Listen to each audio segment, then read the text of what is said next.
First of all, I'd like to thank all the channel members who have supported and subscribed to our community. The advantage this community will have is that they will benefit from the indicators we'll be developing, the first of which is the RSI indicator I mentioned earlier. I present to you the nearly final version of the indicator. I'll share your opinions and honest thoughts on this indicator after using it for a while. I ask each of you to use an X file and write down the trades you entered into, whether they were profitable or losing. As for stop loss and take profit, that's up to you. But my advice is not to keep your trades open for too long. Try to use this indicator for scalping trades. This indicator relies on RSI divergence, a strategy we've discussed and explained in several videos. The source code for this indicator can be found at the bottom of the video in the description in the text file. You can download it and I'll show you how to add it to the TradingView platform. You might ask why the indicator isn't available on TradingView. It's because we currently have subscription issues with TradingView. So every time we place the cursor on the TradingView rejects the cursor. So you will find it below in the description. The direct link will download a text file containing the source code for this indicator. Okay, by downloading the text file, you'll find the source code for the indicator like this. Copy everything, then go to the TradingView platform. Then scroll down to something called Bin Editor.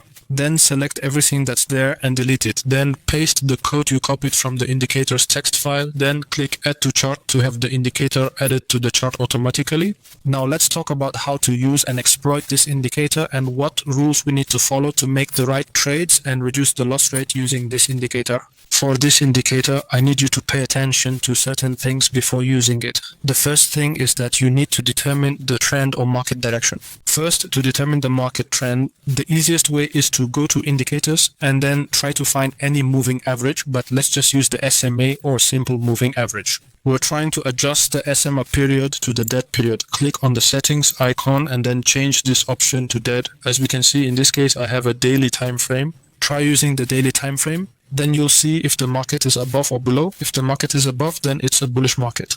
Here we come to the next point, which is that you only take the trades that appear to you. That is the trades that are buy trades, not sell trades. This means you're trading with the trend. I think this point is clear. Now you can switch to lower time frames. What are the appropriate time frames for this indicator to avoid making too many mistakes? Secondly, all markets are excellently used by this indicator. So by changing the time frame to a 4-hour time frame, for example, we can see what deals we've made. We can see that we're always above the line, meaning we're in the right trend. Now, let's move to the hourly time frame. It's best to use the hourly time frame, the 30-minute time frame, or even the 15-minute time frame, but don't overtrade your trades. Instead, use a scalping strategy. Let's start a little from the back. We see that in this case, a buy signal appeared. If you got the buy, you should have taken it. Why? Because you're always above the deadline. This means the trend is correct and the trade is safe. So we take a trade like this and it will make your take profit 1 to 2. Let's take this trade, for example. Here, I had the market below the 100-degree line. On the hourly time frame, I wouldn't have taken the risk of entering this trade. Although it was a successful trade, in this case, we must adhere to the rules and not enter this trade. It is possible that after this line breaks the deadline with a large volume, you may consider entering this trade. But this deal will torture you a lot. As for this flat signal, in this case, we wouldn't have entered it. Why was we above the deadline?